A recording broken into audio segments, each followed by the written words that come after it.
All right, welcome to the Sports Guys, another on-campus review. It's December 1st. I can't believe it, Robbie. And we're going to talk about college football. There was an incredible weekend we just came through with Friday night games, Saturday games. So what are your thoughts about the weekend and all the great games that we saw? And we were cool enough we actually got to see it together. That was fun. It was amazing. There's so much. I love the way they have it formatted now. We were bouncing back and forth, NFL, college, NFL, college. Then I got to say that sprinkle in a NCAA basketball game, and then go back to college football. Awesome. they used to have one game on Thanksgiving, then they went to two, and everybody celebrated. Then they went to three on the NFL. We got three games on Thanksgiving Day, Hmm. which is fantastic. And Oh now you yeah, have college that has looked at that model and they've decided to create this amazing Friday and Saturday on Thanksgiving yeah. weekend with rivalry weekend. I thought it worked so well because everyone's off. I don't know what the ratings are yet, but man, they got to be big. Like they have to be. Yeah. Everybody's sitting around with family, just sort of a little bored. Doesn't seem like college football is really watching the NFL model and they're trying to replicate it. That's what it seems like to me. Sure. There's a captive audience. People are at home and Mhm. they're usually a little uncomfortable because they're all staying on grandma's couch and all that stuff, and they just want some entertainment, Mhm. like something to get their So mind off. big themes from the weekend for you when we look at Friday and Saturday? Well, behind me is this template that we're gonna be filling in pretty soon, and I think everything's working towards this now. Everything is building towards the finale, and there's no sport really is competing with football in the excitement level. I mean, you could say the 64 of March Madness, but the entire season really builds toward this. Whereas the beginning part of the college season is kind of you tune out, and then after Christmas, people kind of lock in, and that's cool. College basketball is great, don't get me wrong. Um, but that's the theme is building towards this thing and seeing teams falter and inexplicably lose and inexplicably win and all the sub stories and transfer portal and coaches being hired away and all this other stuff. It's wild. I think that with college football, they're doing almost everything right. I mean, just the excitement level is building, going to the 12-team playoff. I've gotten used to that. I really like it. It keeps more and more teams in the mix. So that's great. I think the It's only so thing funny that because they're getting it right with the entertainment side of it. mhm, They're the product's better. Yeah, completely off on the business side of it. right. It's so crazy how you could be putting such a good product out there and still be so amazingly lacking in structure of any common sense in the business side of it. See, the NFL has the business side of it great. They have rules for trading and when you can talk to other players and Mhm. when you have to be draft drafting this date, you have to be The, there's the all these rules about contact with players, when they can practice, when they can't. They have rules in place that make sense. the portal window really screws things up. The fact that it starts on December Yeah. 5th is so dumb. I mean, they should push that out at least a month. They And can't then, though. No, what they need to do is they need to change the bowl schedule. The bowls need to start earlier. well, either they need to start earlier, but they can't because colleges have exams. So that's why they can't do it. So you have to push the portal window into January. You just have to because you can't have You this can't. situation. You can't because then people can't transfer because they already have to be in school. You have to know, I can't remember what the date is, but you have to know where you're going in school. Um, at the very latest is that's as late as they can have the window. So Mhm. they've got to do some thought into this. They got to put some rules around these coaches like Kiffin, who we'll talk about tonight. And Hmm. it's just so disruptive. I mean, these kids at Ole Miss, I just feel horrible for these guys. I mean, they've worked So do their I. butts off this year to get into the playoff, and it looks like they're going to make it. And their coach bails on them, right before Yeah, playoffs. I mean, that's a whole story in and of itself. Yeah. But you're right. The entertainment value of the product and the product itself is better and getting better. It's fantastic, actually. And the Getting better business, all the the time. business side is so screwed up on both the coach and administration side. And you know what? The NIL is why players, um, why the football level is so good is because Hmm. they're staying in college longer. Hmm. There's players that are going in their sixth and seventh year right now. Chandler Morris for Virginia is in Yeah. his sixth year. So, I Yeah. mean, he wouldn't be nearly this good if it was 2 or 3 No. years ago. Yeah. He'd be in his second or third year in the NFL as a backup or in college or out of the league or whatever. And college football is a beneficiary of these older players sticking around, getting paid, making the NIL money, Hmm. and giving these programs that stability and that excellence. I do like it for the kids. I like it for the sport. I like it for a kid like Sam Levitt. We're sad that he's going to Virginia Tech, but I mean, what a great idea. He's not going to be drafted probably, and he's a pretty good quarterback. And so he said, "Give me one more year at a ACC school where we can have some success. I'm going to Virginia Tech to play for Franklin." And great decision for him. He gets $2 million No paycheck. question. I It just agree. Listen, the whole goal, if you're, I bet you Cam sports, yeah, sports agency, whatever, uh, he would agree with this that the more tape you have out there, the more scouts are comfortable risking a pick on you. So the whole goal is to just keep coming back and keep adding tape and keep succeeding. And mhm, if you have a bad year, come back again and erase that bad year with a good year. And, you know, the more tape you have, the better. You know, people will realize it's mhm. not a fluke. Nobody wants to do um to pick the next the guy for the 49ers, who they trade all those picks for, and there was he played such a Trade, tiny Trey trade. Lance. He played such a tiny amount in college. Nobody's taking that guy anymore. That's right. Nobody's taking that guy that has some good games but very little tape. They don't trust it, you know? That's right. That's And right. I understand why. They want lots and lots of tape. So if you keep coming back, it's fantastic for college football that these guys keep coming back and getting better every single year and smoother. I mean, it's not easy just running the offense and going to the line of scrimmage and getting everybody set and changing the play at the line and seeing all the different defensive looks. It's a complicated business. And It is. the longer you play that quarterback position, the longer you play running back where you're understanding your blocking assignments, the more prepared you are for the NFL. And if you're making $1 million a year while you're in college and you're working on your degree, that's the best possible scenario. Sam Levitt is going to make significantly more next year than he would in the NFL by far. Correct. And so that's the situation we have right now. So these kids are going to keep staying. And while he's doing it, he's putting more tape out there. So the scouts are getting to know him better. They're Hmm. always going to go with the people that they're familiar with Hmm. instead of the upcoming freshman who they don't know much about and who's only played against high school competition. They just don't trust that either. So, So the average quarterback the last 3 seasons in college football plays for at least 3 programs in their career, which is totally different than what it used to be.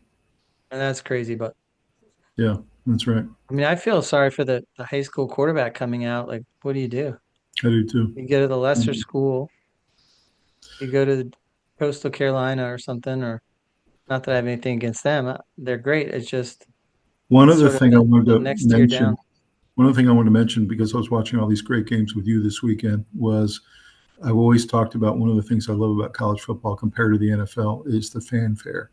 Talking about the bands, the cheerleaders, all of the students in the student section. You're talking about 110,000 fans packed into this huge stadium with Yeah. whiteouts and all this kind of stuff. And NFL has a lot of advantages over college, but college has a huge advantage from a fanfare perspective. It really does. And Yeah, now they're doing the flyovers. We saw the flyovers in the one game, and it's big business now. It's big entertainment. yeah, These huge games like Ohio State, Michigan. yeah. Because you have really exciting football. You have the passionate alma mater. You have young people who are just insanely fired up about their teams. You have mistakes made. College players will make mistakes, Mhm. and they're also students, just like, you know, so many people that or maybe yourself. You'll be sitting there and you can relate to something. Like this person had an exam on the bus on the way back from the last game. Mhm. They're thinking, God, I'm so glad I didn't have to do that. You also have the effectiveness from this past weekend was all around in-state rivalries or intra-state rivalries. So, Virginia, Virginia Tech, Ohio State, Michigan. You had Texas, Texas A&M. Oh yeah. It just built and built and built all season. They did it so well. Where the final season of the year had a Friday, Saturday slate with all these interstate rivalries, and man, it was just great. I loved it. It was great. It really was. Well, we're going to go ahead and dive in. We have a lot of material tonight, so we need to get right to it. So here we go. Do it. Let's start with a call out tonight for tonight's sponsor, and that is DraftKings. DraftKings has been a longtime partner of ours, and we love working with them. And I really have enjoyed playing with DraftKings this entire football season. It's been a lot of fun. I have had varying success every weekend, but I really enjoyed their interface. You can bet as little as $5. You get up to $100 match when you first sign up for DraftKings and deposit money. How you doing, Robbie? What do you think of DraftKings?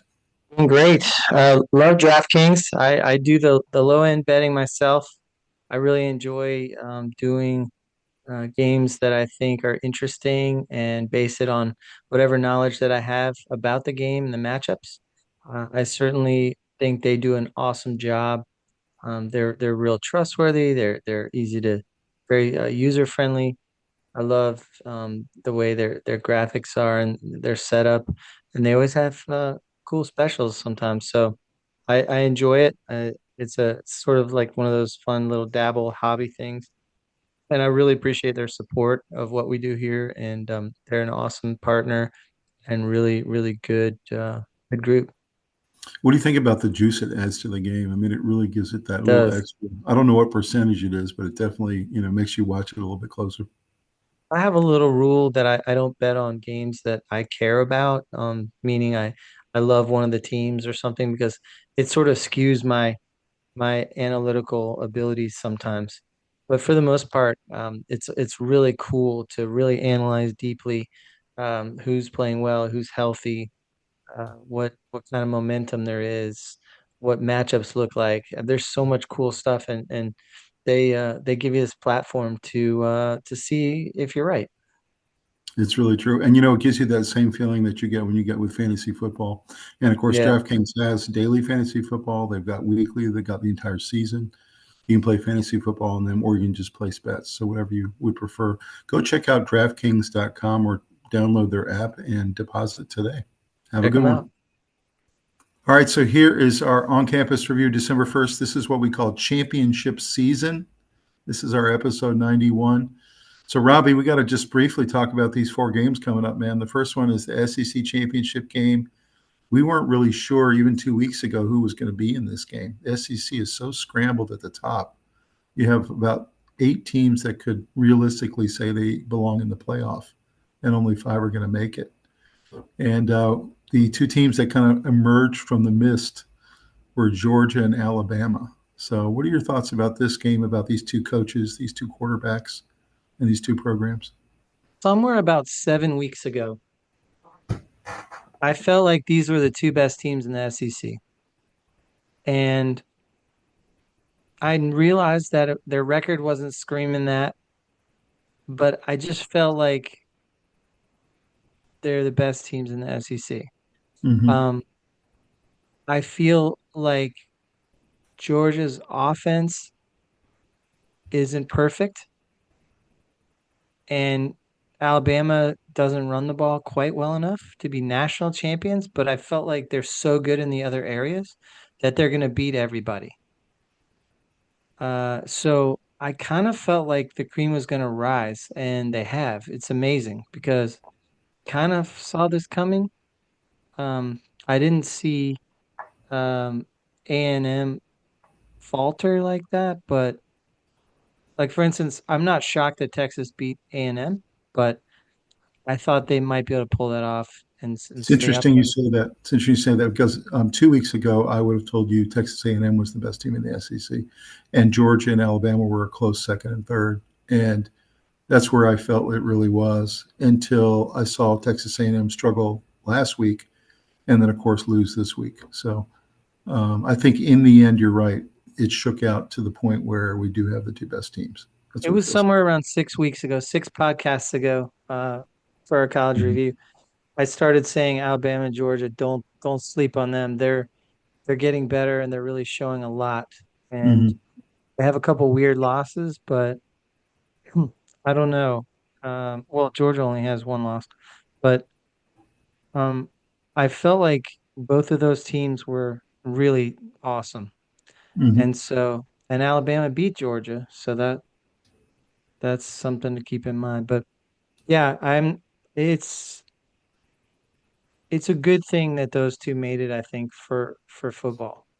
So, what do you think about the game itself? Who do you think has the advantage? It's in Atlanta, so it's a neutral site. You've got, of course, Kirby Smart against DeBoer, both excellent coaches. I personally think Ty Simpson may be slightly better than Stockton I if agree. I had to choose between the two. But I think Georgia has some other advantages. I think they run the ball better and they have a little bit better defense. Um, I like Alabama's weapons better. I like mhm. Georgia's coach better. I like Georgia's defense better.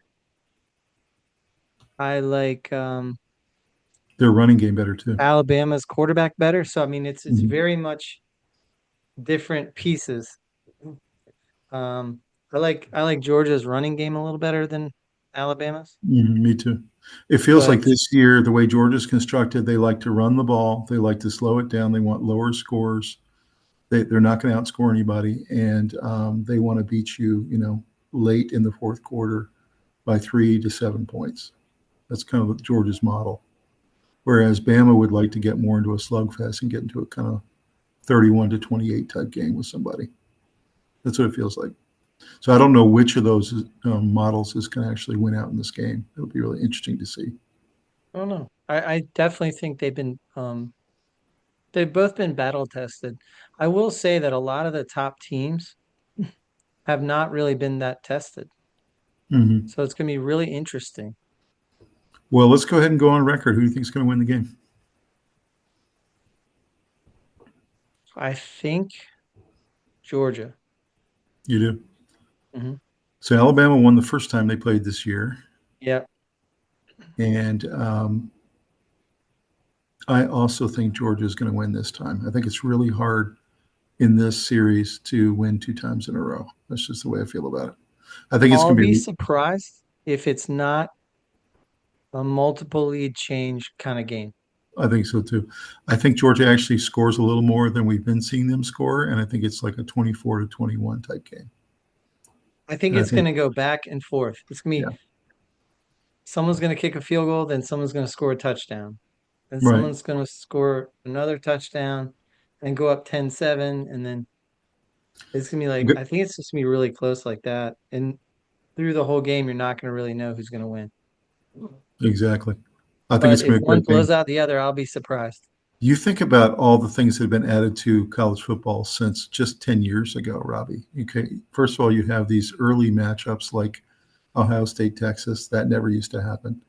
Then you have a lot more of these big time games during the season because all the conferences have kind of combined into 4 conferences. So you're getting a lot more matchups during the year. And then you're getting the rivalry weekend we just went through. And then finally, you're getting this weekend, which in the old days was completely dead. And there was Yeah. no games, and everybody was sad, and everyone was just getting ready for the college exams. Instead, you now have a whole Saturday of championship games, these 4 conferences and others. So There was pretty, only one kind of soft weekend, and that was last weekend. yeah, that's right. The one before rivalry weekend, Mm-hmm. I don't know what it was, but there was a bunch of blowouts and Hmm. not that many great games. And there were some decent like 20 playing 22 or 16 playing 22 and stuff like that, but there wasn't any like 1 versus 6 or anything.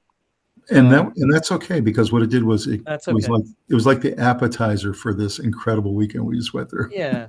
with so many great It games. let some people get a little healthy, Yeah, lick their wounds and kind of try and get ready for rivalry weekend. And that's when everyone's gloves come off and, there's just hatred. You saw coaches running, yeah, shouldering into players from other teams. You saw multiple coaches not shake each other's hands. hmm, Um, there were skirmishes. You saw Michigan standing on the M, not letting Ohio State come out there and disrespect their field right. after beating them on their field. And Brutus Uh, doing the Ohio in the snow, and then the yeah, Michigan guy came out and there was a wiped him. lot of disrespect. I There mean, was. there That's a was. big time rivalry. And the Yeah. fact that Ohio State won this year, instead of being, losing every year like they had been. So let's go ahead and talk about the second matchup here. This is a big one. This is the first time in the championship era, which has only been going for 11 years, by the way, where we've had these championship games. 11 years now. And this is the first time we've had number one versus number two in the same conference. So you have Ohio State, Indiana, 1 and 2. And you and I talk all the time about how we think the SEC is the best conference, top to bottom, from a depth standpoint. More so than it has been the last couple of years, I think. But you can't argue with the fact that the Big Ten has the top two teams in the country, and so Yep. that's pretty amazing to see this Th- matchup. What do There you were think? about there were about 15 years there where the SEC totally dominated, Mhm. and then the Big Ten kind of came up, and Ohio State sort of was always also ran. They were always losing in the national championship game. They were, whatever. And then somewhere in the last couple of years, the top of the Big Ten jumped up there with the That's right. SEC, and pretty much Michigan with Harbaugh and Ohio State competing with Michigan, and then Indiana in the last 2 years has come on strong to kind of take the place of Michigan. It's true. Um, but other than the top two teams, I think the Big Ten is very top heavy Mhm. comparatively. The SEC is strong top to bottom. Right. I mean, Vanderbilt's usually the bottom of the SEC. They're great. I mean, Yeah, so they're really good. Yeah. there's I no saw there's no bad teams in the SEC. saw a fascinating interview with Pavia today. He was actually on FS1. It was a really good interview. So let's talk about this game. So you got Mendoza against Sayan. You got Yeah, I Kurt mean, Signetti against Ryan Day. You got number one versus number two. This is in Indianapolis and Lucas Oil Stadium where the Colts play. So what are your thoughts here? Ohio State is the best team in the country. Kurt Signetti's the best coach in the country. You think so? I do. So he kind of reminds me of Jim Valvano. Like he just brings this energy that his team believes in themselves so much that it's almost like you can't beat them. Like We had that's a the poll. We had our poll. We had our subscriber challenge that we do every single week. We're going to do one tonight too. And we did it about 6 weeks ago. And we talked about which team can actually beat Ohio State. And you and I both said Indiana. yeah. And so, what do you think? I mean, this is their chance to do it this Saturday. Can they do I'm a it? little worried about Indiana not having seen a competition level like this. They haven't played anybody. Um, or they've had limited And we said that about level. Ohio State last week, but then they blew I know. Michigan out. So, yeah, No, I know. I'm not saying that Indiana can't beat a great team. I'm saying we haven't seen it yet, with the exception of Oregon. right. Um, That's right. that was an awesome win. They got one, and which is great. And I'm rooting for them. I really, generally speaking, want to see Indiana be good. But the next good win they have is Penn State, which they're just not the same. Yeah. Their coach situation is dicey. So. If But the you way watch that Signetti makes his Oregon team game, believe, you remember what Valvano did? He made his whole team, they thought he was crazy. Practice cutting the nets down at the beginning of the season yeah. Hmm. so they could picture th being champions before Hmm. they actually were champions. And then Right. they went out and beat Phi Slamma Jamma and the best college team I've ever seen. Hmm. Um, that's the kind of mindset and mind games that I think Signetti plays with his team, where he's so aware of the mental side of it. He's always talking about how he doesn't let his team get complacent and comfortable. Hmm. Uh, and and he said the most dangerous time is after a good win, because everyone gets lazy. Um, that's the kind of stuff that where you get the most out of your players. And he might have 3 and 4 star guys, but they're fighting their guts out and they hone their craft and they become better and higher skilled than the super athletic Right. 5 star guy that may not have the discipline. Hmm. I will say I think Signetti has a better quarterback than Ryan Day does. I think Mendoza is slightly better than Sayan. But I will say, just watching Sayan play this year, he is so steady. He He doesn't is. turn the ball over. I mean, he's so consistent. He doesn't turn it over. He just doesn't. He'll throw it away if he needs to. They've got a really good running game, of course, as they always do. So does Indiana. In watching that game against Oregon, when Indiana went on the road to Oregon and beat them pretty soundly, that gave me hope that they actually could win this game. I think they really Yeah. have a Oh yeah. good shot. It's possible. And the fact But that I'm just saying Mendoza what I'm is saying is that we haven't really seen it yet. We haven't right, seen it happen. right. But I mean Mendoza is amazing. Like He's really good. he's the real deal. And And the Indiana has whole good team is weapons great. too. Indiana doesn't You have know, the weapons Ohio State has, but they have good weapons. I mean, I'm really there's impressed. 2 teams that are in the top 10 in offense and defense. You know who they are?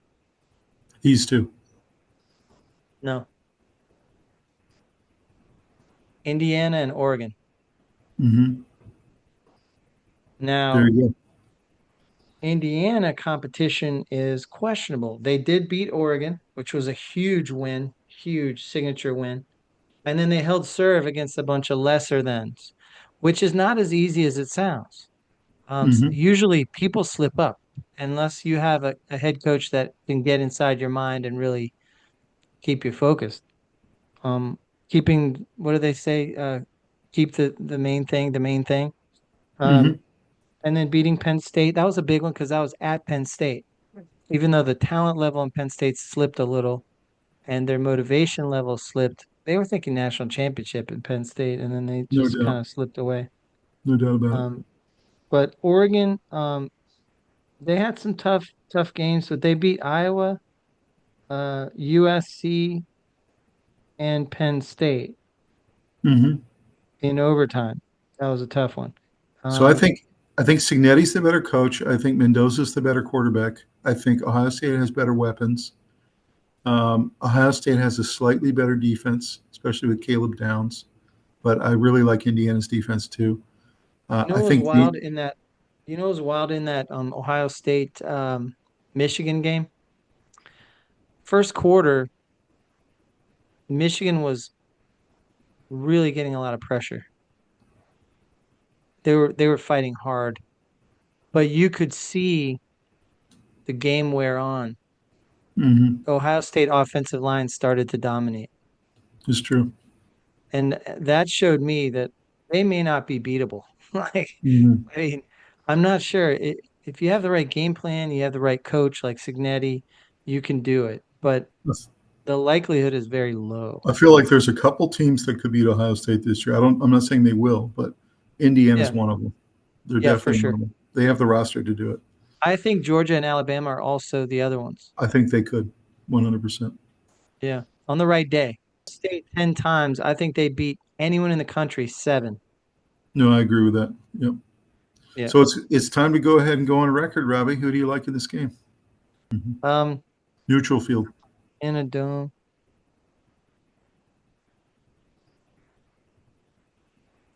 I think if it was outside in the snow, that would really help Ohio State. I think that being in the dome, being in perfect conditions helps Signetti. I don't know if he can get over the hump, but it definitely I helps think them to not be. I think Signetti and Mendoza together present such a problem that they might be able to do it as long as they've got to be kind of leading most of the game. They've got to get out to a good start. They need like a Yeah. 14 to nothing lead or something. I agree with that. Yep. If they go down, like 10-0, 14-0, they're going to struggle to kind of fight their way back, you I know? kind of feel like Indiana is going to win this game somehow. I just feel like they're going to pull it off, but that Ohio State still may win the Natty. That's the way I feel about it. I think Ohio State's going to repeat, but I think Indiana may win this game. That's the way I feel. Yeah. I think Ohio State is the best team in the country. Hmm. Um, They haven't had their letdown and, this year, and and everybody I else think they're has. probably going to win the national title, Yeah, I do too. but I think that Indiana might sneak this game out. I do too. So don't get me wrong, I'm not saying that they're the better team. Right. I think Signetti's the best coach in the country, and Mendoza is one of the top I two agree. or three quarterbacks. So that's who I got. I got Indiana. I'm going on a limb on this one. I think they win this game by 3 points. I think it's be like 1 point. Like it's gonna be crazy overtime, or I don't Yeah, know about points. It's two gonna be point conversion low. or something. Yeah, Let's look at this next game here. This is the Big 12 championship. I will say, Robbie, I've come to really enjoy and be impressed by the Big 12. You look at these two teams right here, they both have been absolutely fantastic top 10 teams this year. I've BYU and watched a Texas lot of Tech. both of these teams this year. They're fantastic. And then you Yeah, look below them in the Big 12, and you got Utah, and you got Iowa State, and you got Arizona State, and you have yeah. all these great teams that All these teams were that you all mentioned pushing. right there, Yeah, they're all powerful teams that have a flaw somewhere, and they can be beaten, but man, they can really damage you. Like Oregon was so worried about Utah that they worked out so intensely that they put everybody on their injured list for that weekend because in trying to prepare for the physicality, they beat themselves up too much. that's So right. that That's tells you a right. lot about Utah. I mean, Yeah. Dan I, I'm Lanning's just got his really guys out there in full pads doing intense drills of hitting to get ready for what they were going to face. That just tells you about Utah. I'm just really impressed with the Big 12 conference. I mean, you got Kansas State, Yeah. you got Kansas, you got all these great programs in there, and they've really shown themselves the last two seasons, I think. Yeah. And what do you think about this matchup? I mean, I think Texas Tech has been clearly one of the top 7 teams in the country this year. BYU's a top 10 team. They're fantastic. They went down a little bit this past weekend and then absolutely blew them out towards the end Yeah. of the game. What do you think about They this had a matchup? bad they had a bad week 2 weeks ago, and then they blew them out this week. Um, I really like BYU. I think I've watched them a lot this year. I think they're a really exciting team. But every now and then they look a little slow. Mm-hmm. I'm not sure. It's weird. They look athletic, and then sometimes they look slow. So Mm-hmm. I'm not sure. I'd like to see BYU win this one, actually, but I don't know. Texas Tech has looked strong for a solid 5 weeks in a row or something. There have been times this year where Texas A&M looked like the best team from Texas. There have been times Texas Tech Yeah. looked like the best team from Texas, and there have been times that the Longhorns have looked like the best team from Texas. It kind of goes around. I think that Texas Tech has a slight edge here, and you already nailed what it is. It's speed. I think that they have team I speed. think so too. I think they're also a little more physical. Texas Tech has a really good defense that no one talks about. Um, I think this is going to be a fantastic game, though. I really do. I don't think Yeah. Texas Tech takes control until the fourth quarter, and I think they win, maybe by a touchdown, maybe by 3 or 4 points. But I would like to see BYU win as well. But I think Texas Tech will win. So I'm going to go on the record and say Texas Tech takes this one. What about you?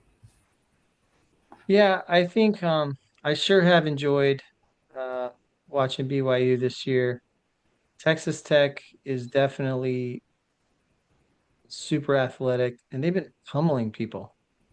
Um, you know, I I, I gotta think Texas Tech's gonna beat them. The interesting thing, Robbie, this championship game and the ACC championship game, they both have one similarity, and that is that you have to win this game to get to the playoff. And so it's kind of sad to think, but it's true. BYU, if they lose this game, are going to be going to a really good New Year's Day bowl, but they're not going Yeah, to be going to the playoff. And whoever loses the ACC game will also not be going to the playoff. So, interestingly Texas enough, Tech Texas Tech has the number three scoring defense, mhm, and I love their offense. I just think they had a weird loss around the middle of the season, a Arizona little bit. State, yeah. Arizona State around the middle of the season. Um, yeah, they lost to Arizona State 26-22. That was kind of devastating. And by the way, that was the second best field storming after the Virginia one this season. That was a big Right. field storming for Arizona State. And by the way, these two teams have already played. So I know. I know. you got that on record 29-7. Um, So Texas we'll Tech see whooped them. who. I love these kind of games, Robbie, because it's basically a playoff game, is what it is. Yeah. Oh yeah, it's It's, absolutely a it's playoff like a game. play-in game. Yeah. Yeah. So But I I love it. will admit that I find myself rooting for BYU. Yeah. Just I in want them to general. win too. I want them to win I just too. want them I to agree. beat most of the teams they line up against. So probably the strangest matchup of all of these, of course, is the ACC game, and we kind of figured Virginia would be here because all they had to do was beat Virginia Tech, which they did soundly. Finally, they had lost 14 out of 15 going into the game, and Virginia really controlled and dominated. And we'll get into the stats of that game, but that's all they needed to do to get to this game and come to Charlotte. The team that we didn't think was going to be here is the team that in all statistical categories and everything else, if you look at it, is essentially the seventh best team in the ACC. But because of a bunch of tiebreakers and all of them finishing 6-2, the 7-5 Duke Blue Devils find themselves in the ACC championship game. They're just the craziest thing. So, That was a Robbie, strange one. if it was preseason and Vegas had told you this matchup was going to happen and the odds were 3 million to 1, would you have believed it? Duke, Virginia in the ACC championship game. I mean, no, not really. So, It what should are be a your good thoughts? game. I mean, Duke had a very nice season. They kind of stumbled a few games down the stretch, but they really looked good this season. I kind of felt like they were going to be in the mix for the ACC championship until a couple weeks ago when they lost again. And I was thinking, well, they just kind of fell out. But Mhm. Virginia beat them already this year, and I feel like they're not quite good enough to get into beating a good team all four quarters. But we'll What see. do you feel about that? Like with the Georgia Alabama situation, where you and I are both picking Georgia to get revenge on Alabama, who beat them early in the year. What do you think about that? You think the Cavaliers can beat them twice this season? I think they can. They have to have the same kind of game plan against that they had against Virginia Tech, where they have to run the ball to open up the pass, and they have to Mhm. play some crazy good defense, real good hitting at the line. They took away Virginia Tech's running game and forced them into throwing, and so I definitely think they need to have a good game plan And I against will Duke. say, Good news, Chandler Morris looked particularly sharp in that game. I mean, he was really on yeah, target. He was just distributing like a point guard. It was really right. nice to He see. he looked great. He looked composed. Yeah. Virginia Tech's defense was playing hard too. It's Mhm. just, but I'm a I little like. nervous. Duke's pretty highly ranked on offense. Their offense is good, so they're going to have to. Virginia's defense is going to have to play really well to win this game. I think Virginia's the better team. I think they feel like a team of destiny this year. I hate to say that because obviously they can stub their toe here, and if they do, they're not going to be in the playoff. But you know what? As I said before, just like with the Big 12 one, I love these games where all the marbles on the line. I mean, you can't argue with anybody if you have your whole destiny in your own hands. That's all you can ask for. Right. So you have your Right. opportunity, just take advantage of it. Yeah, So I mean, you Art, settle it on the field. You settle yeah, it on the field, and you leave nothing out there, and you have no regrets, and you just go for it. And if you lose, then you're I will sad for a say, day, and then you just go back to work. I will say, I love Chandler Morris. Of course, I think he's had an amazing year. I do think Duke's quarterback's very good too. He's had a very Yeah. good season. So I Oh, think he's been unbelievable. I don't think there's a really huge advantage there quarterback wise for either team. I think Elliott and his staff right now are kind of in the groove, and so I give Virginia a slight coaching advantage. It's not very big, but I slight. I actually think Duke has the advantage in quarterback. Even though I really, really like Chandler Morris. Darian Mensah is ranked fifth in the country in He's very passing good. yardage. hmm Um, their offense is pretty high flying. It's their defense that's not like if we can run the ball and have long grinding drives, then we control the game. I think we run the ball better too with Jamari Taylor. Our Should. tight ends are a little more effective, and our defense is playing slightly better right now. And the I defense is agree with the really coming. defense. Yeah. Our defense So is better than their offense. Their offense is better than our offense. I'm going to go on the record and say Virginia wins 31-24 and gets it done. That's what I'm going to say. What do you think? I think it's going to be 27-21.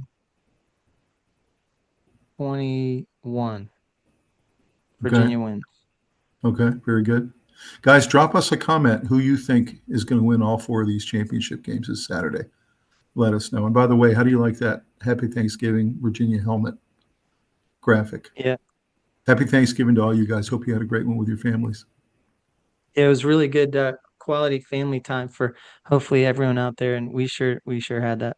Let's get into the scoreboard. Indiana 56, Purdue 3. It was a close one. It's so funny when you look at some of these games because you know the Big Ten's a really good conference, but like you said, it's so top heavy Yeah, that there's you, you Purdue's so take bad that you take a team like Indiana that has all these weapons, and Purdue just can't compete. I mean, it's just as simple as that. So, anything you take away from this one? they threw the ball 47 times, Purdue, because they were desperately in trouble. Yep. Uh, Roman Hemby had 152 yards and a touchdown. hmm That's crazy. He's a really good back. Yeah.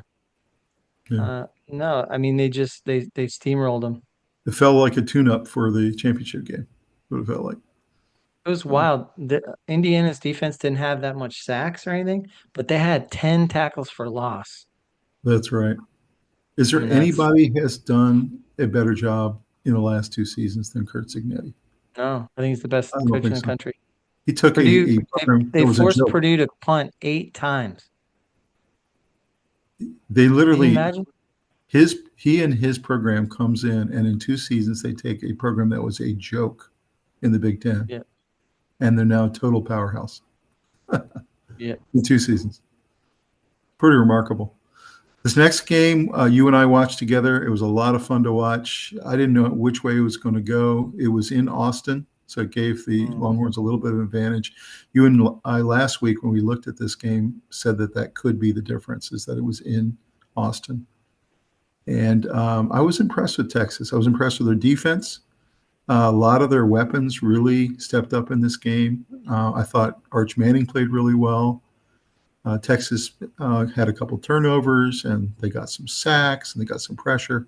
Marcel Reed was not nearly as effective as he has been through 2 picks. So, what was your take on this game? I mean, it was a tale of two halves. The first half, Texas scored 3 points, Mm-hmm. and I think they came alive in the second half. Arch took over. Wisner looked good, or Wisner. I've heard it said both ways, but the commentator on that game called him Wisner. But I think Manning was kind of the difference in the game. He I think was. that his legs really presented a problem on occasion, like in really important moments. And he ran for that incredible touchdown. I think Wisner did really, really well with 155 yards rushing. They took control in the second half. and kind of felt like the Ohio State Michigan game, to be honest. It did. Um, the What did you two think of that run? turnovers What were huge. did you think of that run by Manning? I mean, we knew he was fast, but that was pretty Yeah, impressive. Right up the that gut. was very impressive. Yeah, And you know what? They fought through being a little bit dominated in the first half. They punted it's true. 7 times in this game. Yeah, They fought yeah. and they fought and they weren't. It wasn't going well sometimes, and they just, they just kind of hung in there until they took control. I think Texas is the better team, I think but they're I a better think, team too, and I never would have thought that even 3, 4 weeks ago. But I think they are. After watching this game, they definitely won on both sides of the ball, especially in the second but half. I really like Elko as a coach. Yeah, So, I do too. I do too. um, Interesting. Sarkeesian said that in the locker room at halftime when they were down 10-3, and Texas A&M had pretty much dominated the first half. He mhm, said that he looked in their eyes and he didn't have to say very much. He said it was almost yeah, like all his players were really steaming about that first half. And he said there was no panic. There was all belief. He said, matter of fact, the players, after he gave his little talk, the players went over in the corner and they had like a little players only kind of in a circle kind of thing. yeah, Um, and basically came out just absolutely storming in the second half. So he said, I just felt like this team is not going to give up. yeah. I felt like that Texas offensive line started to take control. It's true.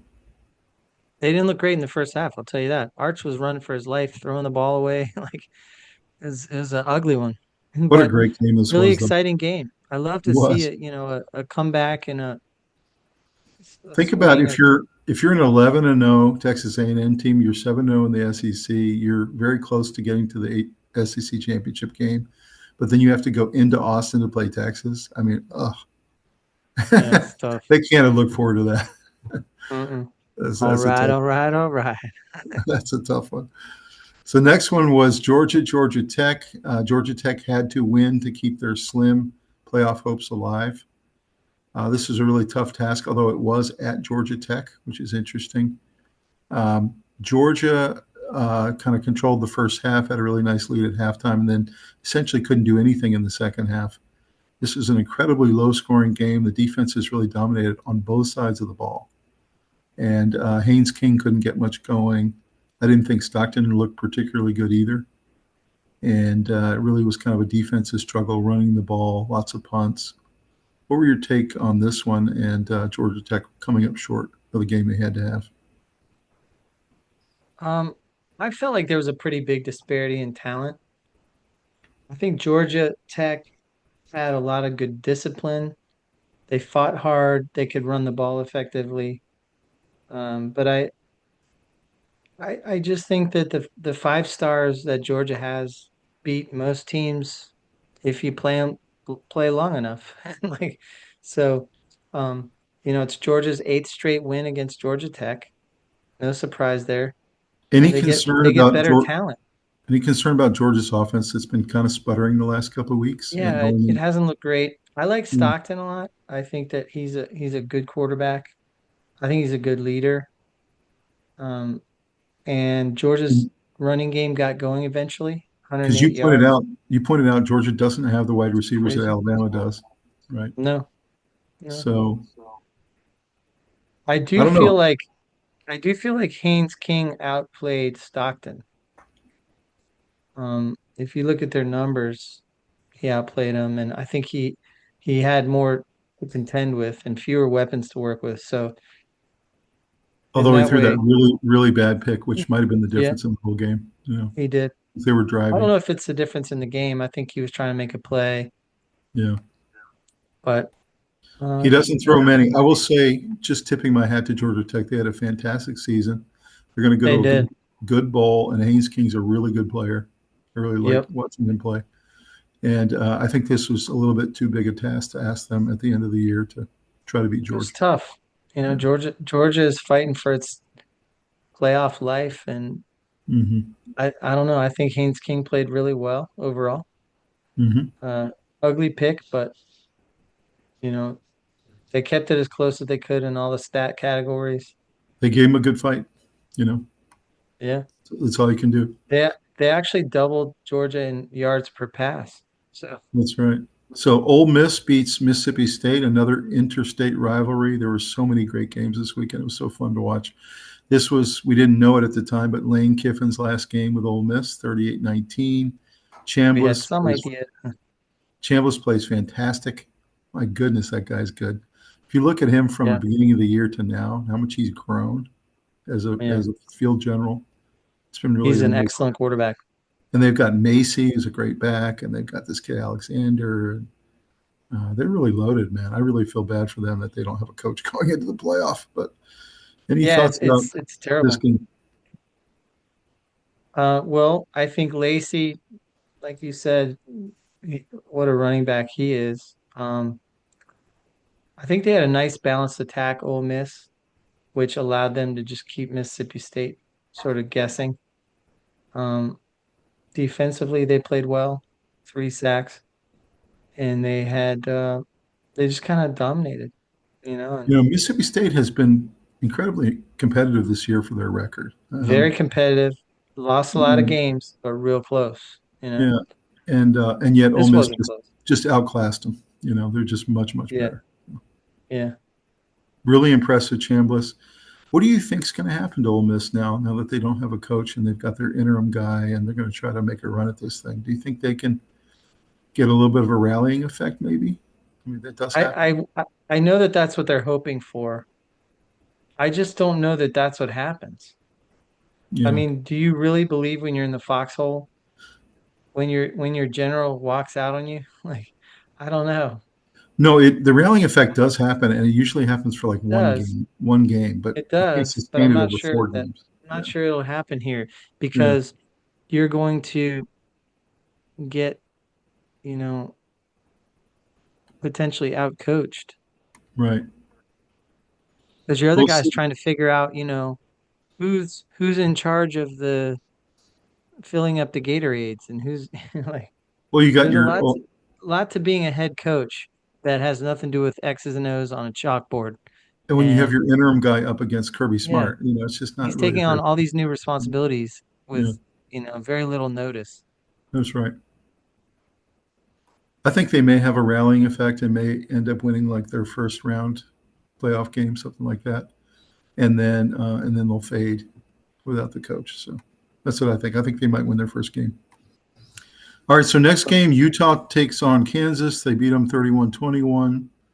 Really felt like a team that knows they're not going to the Big 12 championship game, knows they're not going to go to the playoff, but really closed out the year in pretty fine style. Dampier had a nice game. Utah's a really good team. I feel kind of bad that they're the one team left out of that Big 12 occasion. But thoughts about this game? Yeah, I've been really impressed with Utah this year. They had an absolute war against Oregon. They've really been impressive. I think it's one of the big sports commentators who always talks about when you don't talk about Utah, they're one of the most dangerous teams in the country. But when they Right. get a little bit ranked, they sort of lose their edge.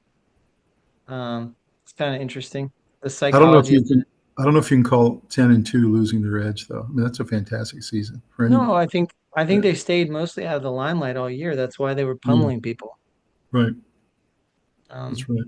Really but physical team, really good on very defense, physical. run the ball well, good Yeah, quarterback, well yeah. coached. Dampier's good, Hmm. real well coached, very solid. Lots of talented players, Hmm. and they're effective. One Last thing that couple seasons. surprised me in this game was they didn't dominate in the time of possession. Hmm. That was That's right. strange. That's true. In fact, Kansas really had a lot of the stat categories. Well, and Kansas had a lead going into the fourth quarter, so Yeah, yeah, that's right. it kind They of was did. looking. And Utah just had a huge fourth quarter, scored Hmm. 21 points, That's and right. kind of came back. So But that's 4 years in a row that Utah was predicted to win the Big 12, and they end up coming in third. So, what's your thought yeah, about that? Is it that they just can't quite get it done at the end, or? yeah, they lose that big game against Oregon. They lose some games and they just slip. Yeah. and they're always right there. Like they're a really good team. And they had the big game against BYU. Yeah. So, yeah. Great season, though. Really tip your hat to Utah. Great Arizona season. knocks off Arizona State. Of course, Arizona State was playing without their quarterback, Sam Levitt, who was transferring to Virginia Tech. And it really showed on this day. Arizona State couldn't get much going. Arizona's a pretty darn good team, and they got their ninth win of the season. So, thoughts about this interstate rivalry? Well, um, I don't know. Arizona's pretty good this year. They had a good amount of wins, and they had an incredible interception. Arizona did. Did you see there was I a did. diving in the end zone? Mm-hmm. Unbelievable. Mm-hmm. Um, Arizona State's quarterback struggled. Mm-hmm. He was 11 of 25, 114 yards, He's their thrown backup for 18. QB, and then he ends up having to He's the finish the backup. year the last two games, which is Yeah, almost unfair to him. Yeah. yeah. Don't And you think they can he fix had this? 3 picks. So obviously Arizona defense was a huge part of this victory. Don't you think they can fix this transfer portal mess? I mean, it's just ridiculous. These players that Yeah. hold out the last couple of games of the year, and these coaches that transfer, and we got to Yeah. do something because this isn't working. You got to have guys finish out No, the season. yeah, it would be like total free agency everywhere. There's got to be contracts that make sense. It has to be after everybody's played their bowl games and the playoff. You diminish the playoff if you're play. I mean, I think people haven't taken into account enough that this is a pretty unique situation. Most teams who are in the top 16 are not going to be jumping ship to go anywhere. Right. It's very rare. I'm not saying it's not going to never happen again, but it's not going to happen very often. There should be a rule: you cannot transfer schools until your team has finished out the season. Period. After I the agree. bowl, and I same with agree. same with coaches. I mean, Kiffin should be Coaches, leading his team all players, the way through. everyone signs a 1 year deal at minimum. Yeah. You cannot leave in the middle of a season. Right. No other coach, no other in the NFL, you cannot talk to any other teams. So No. like there's tampering rules. Tampering. Exactly. You It's the got to have same tampering. thing. There needs to be the tampering rule stuff Mm-hmm. where once the season's over, you're allowed to talk to players and coaches That's right. until spring or something. Right. At least like 2 months. There should be like 2 months where you can all talk and negotiate and whatever. Any other thoughts about this game? Yeah, time of possession, 40 minutes to 1959 in Arizona's favor. Um, Wow. 5 turnovers for Arizona State. They just gave the ball away nonstop. No, it's pretty much a whipping. I mean, you know, What's amazing is Arizona State was ranked above Arizona in this game, but yeah, because they didn't have their quarterback, they were underdogs by 3 points at home. I know. So everyone just kind of knew that they didn't have I much of think a chance. anytime you take away a coach or a quarterback, your Hmm. team does a big step downward, and that's what I'm worried about for Ole Miss. Yeah, exactly. So the next game was a lot of fun to watch with you, Robbie. Hmm. Ohio State, Michigan. Loved it. Ohio State 27, Michigan 9. Ohio State breaks this losing streak they'd been on. They lost four straight since Harbaugh left. And they finally get this big win, 27-9. They clearly were by far the best team on the field that day. Michigan really couldn't do much. Matter of fact, there's a lot of people saying, Underwood is overrated and he's never going to be as good as people thought he was going to be, all that kind of stuff, which I don't agree with, by the way. No, it's ridiculous. But Ohio State got some running game going with Bo Jackson. Tate had a great game. Saying, thoughts about this game? Um, Michigan played real hard in the first half, and Ohio State started to take control as it was going to halftime. So you could see Ohio State starting to run the ball well. Um, Once they started to run Bo Jackson, it kind of opened up a lot of the other stuff. Mm-hmm. They were really bracketing Jeremiah Smith, giving him a hard time. It Hmm. seemed like Carnell Tate was open a lot, and Nobody but likes Jeremiah Smith being on the field more than Carnell Tate because he benefits tremendously from it. yeah, Yeah, I think Michigan's D played really well. I mean, they actually did. I agree. they hung in there with the best team in the country, and I think the Michigan offense struggled. I mean, They they just did. couldn't really execute a lot of big plays. Let's be honest. That was a very pathetic second half for Michigan's offense. I mean, they Yeah, just could do nothing, and it was you sad. could tell they just felt like they were up against a team they couldn't beat. Yeah. That's what it felt like to me. Right. Are you as impressed with Sayan as I am? I wasn't totally Yeah, sure about him in that Texas game. He didn't do very much because they didn't ask him to do much. But as the yeah, year has gone on, he's done more and more. yeah. I mean, I've been really impressed. Um, and he's got a lot of leadership qualities. Coming down the tunnel, there was this video I saw where the lineman said to him um, something along, I can't quote it exactly, but he said something like, just let me know what you need me to do, or something like that. We're going to do whatever we need to do for you.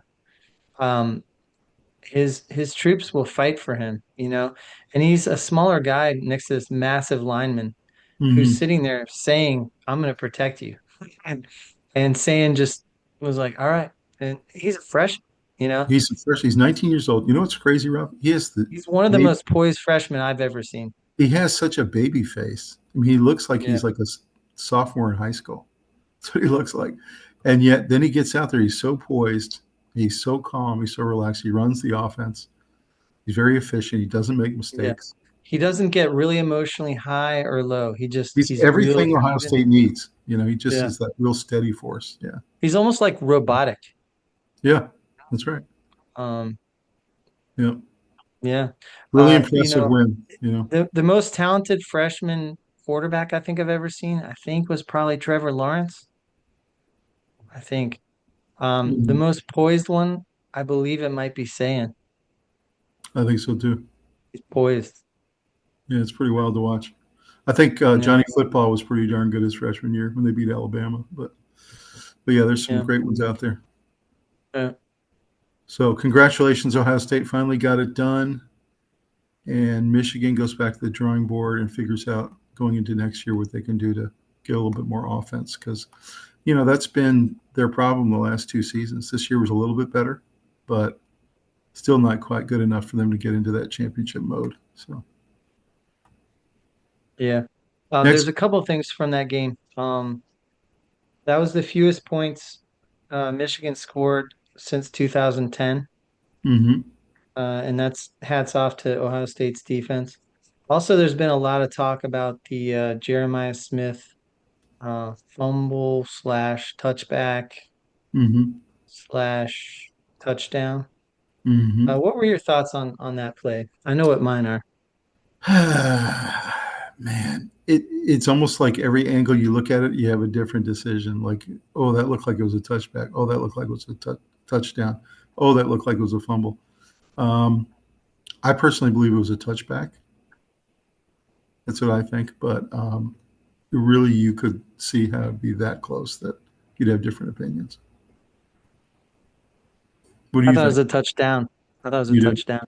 Okay. Yeah, I see the argument for a touchback.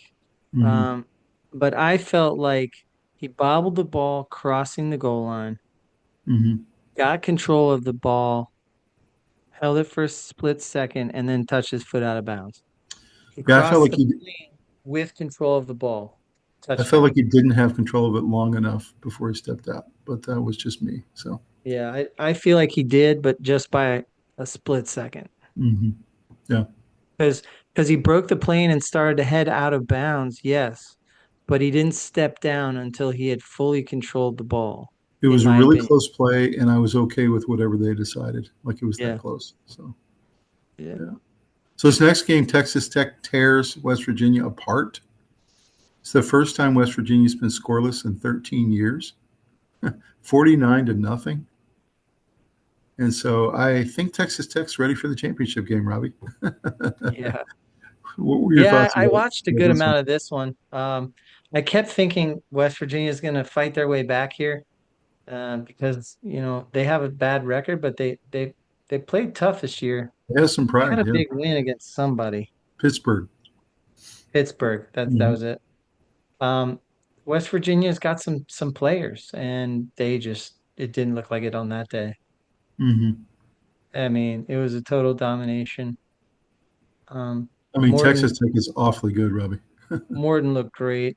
Yeah, He had they're a awfully good. 89 QBR, 3 touchdowns, no picks, 25 This of kid 32. Dickey is really good. I love this kid Dickey, the way he runs. Yeah, Dickey, Yep. he was awesome. Um, it I just think, and I think Morton is starting to climb up some draft boards. He really nobody knew anything about him at the beginning of the season, but the way he's playing right now and the way he runs that offense is pretty impressive, actually. So Yeah. fun to watch. So Yeah, I not mean, much, this was a wipeout, that I didn't see coming, but not much of a challenge there for Texas Tech, and I think they're ready. So yeah, Oregon beats a really good Washington team. I thought this would be a close game, and it was for most of the time. Dante Moore made just one or two more plays than Washington did. Although, again, Washington played really tough. I thought both defenses played pretty well. Oregon gets it done on the road, 26-14. What were your thoughts about this one? Washington put up a fight, but I think Oregon is one of the top 5 teams in the country, probably. Mm-hmm. I think they're probably number 5 or 6. They're ranked 6, so isn't that right? 6. Yeah. Mm-hmm. So they should beat Washington 9 out of 10 times, maybe 10 out of 10 times. So Oregon's got everything you can imagine. They Mm-hmm. got offense, defense, athletes everywhere, NIL at the Yazoo. But you knew Washington would stretch them because they're a pretty good team, and they were at home. I thought they'd play them hard for a half, Mm-hmm. and then Oregon would take over and do what they do. But it was a little closer than that, I think. But Mm-hmm. you know, second half just wasn't in the cards for Washington. They couldn't get anything done. If you really think about Oregon season, you think about the progression of Dante Moore and how he's come along as a passer, and they have one loss against Indiana, who can beat anybody in the country. I mean, Oregon's had a fantastic season, 11-1. They're in perfect position for the playoff. Yeah. So, And they're being kind of quietly left out of a lot of conversations. mm-hmm.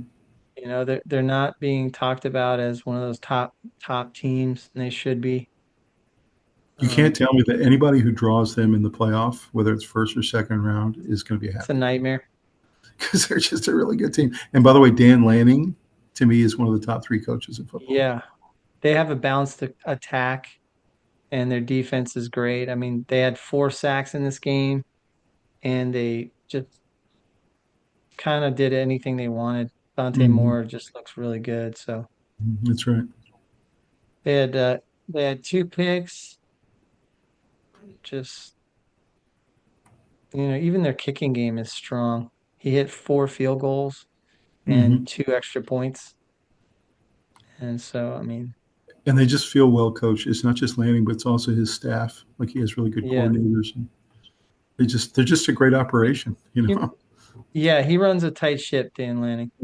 they're just a great operation, great program. Yeah, Next game, Oklahoma, their standard game every single week. They win like, 14-10, yeah, 17-13. And yeah, they beat LSU 17-13, just a standard Oklahoma defensive performance where LSU can't do much. Mateer does just enough with 2 touchdown passes, and Oklahoma gets the win and goes to 10-2. So, any thoughts here? I wasn't that impressed with Mateer.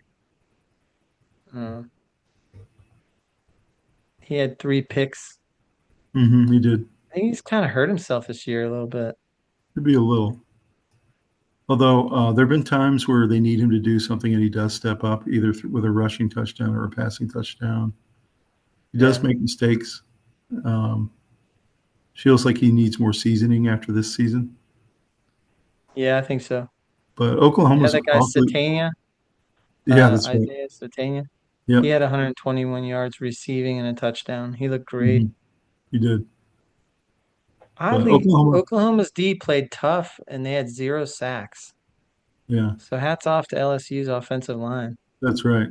Although Oklahoma, if you watch the game, their defense really did play very well. I mean, they couldn't get much running going. Yeah. Uh, Oklahoma, they're just a really good team. They're 10-2, Well, let's face it though, well LSU's positioned. rudderless without a coach during this game. True. Uh, you know, you're not going to mount much of an offense without a coach staying up all night designing game plans and stuff. I will say Oklahoma's had some impressive wins this year, especially down the stretch with Alabama and a couple of others. But I I, will tell you, the story of this game was punting. mhm. LSU punted 9 times. Oklahoma punted 7 times. Wow, There was a lot of bad offense in this game. that's right. And that's the biggest problem with Oklahoma. The reason I don't think Yeah. they can win it all is because they don't have enough offense. They They need an just don't. offensive coordinator that can do completely different style. They have an amazing defense because their coach is a defensive coach, and they Yeah. just don't produce enough points to compete Yeah. with the big boys. So really good Oklahoma team, threw though. 3 picks. Mateer's got to do better than that.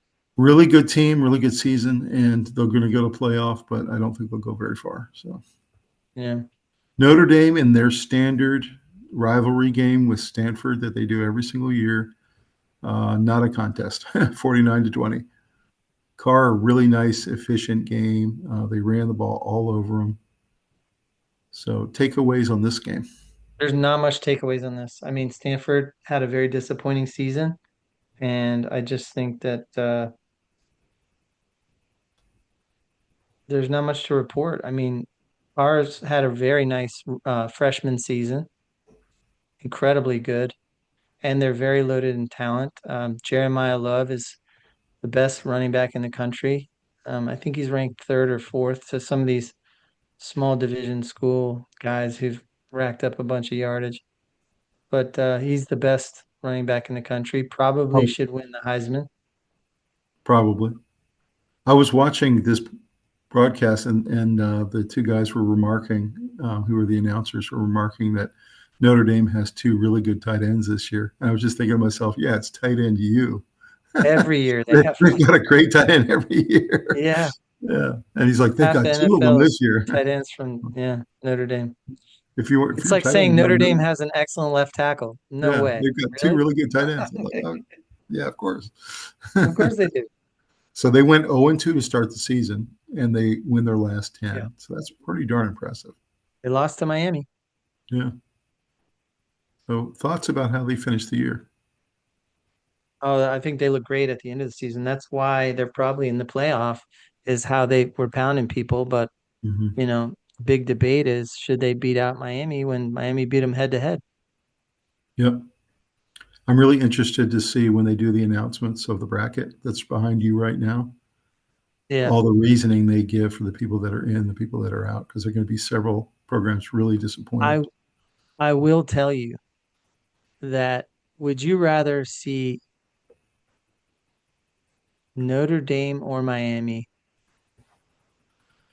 That's and tough, man, Miami? because I love No, watching listen, Notre Dame play hold too. on, hold on. Would you rather see Notre Dame and Miami or replace one of them with like Tulane or JMU, or, you know what I mean?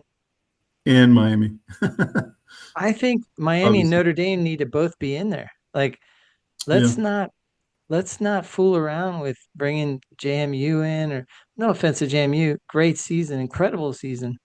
Um, some of these teams, And Tulane, Tulane, great season North too. Texas, Yeah. there's no way you can say North Texas and Tulane, all these teams are going to be more entertaining than Notre Dame or Miami.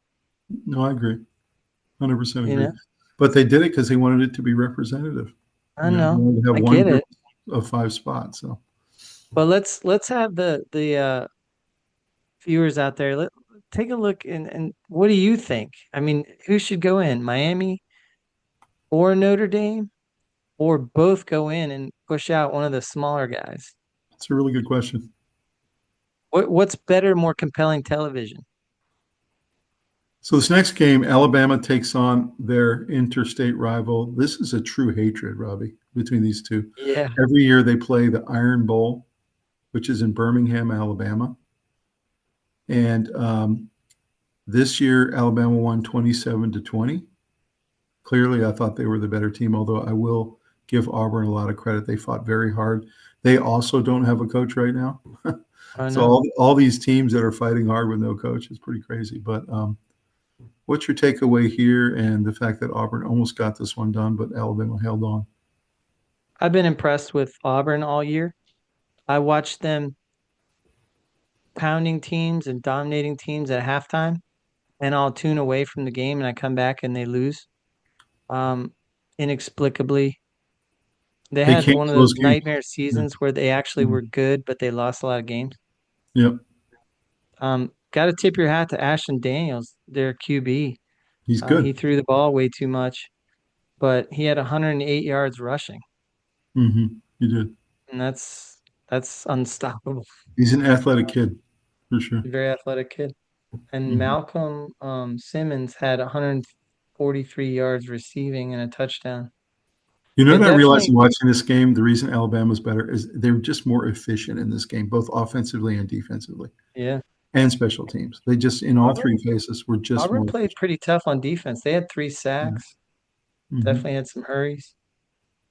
Yep. Um, Alabama had to win this game to get into the championship game, and they did.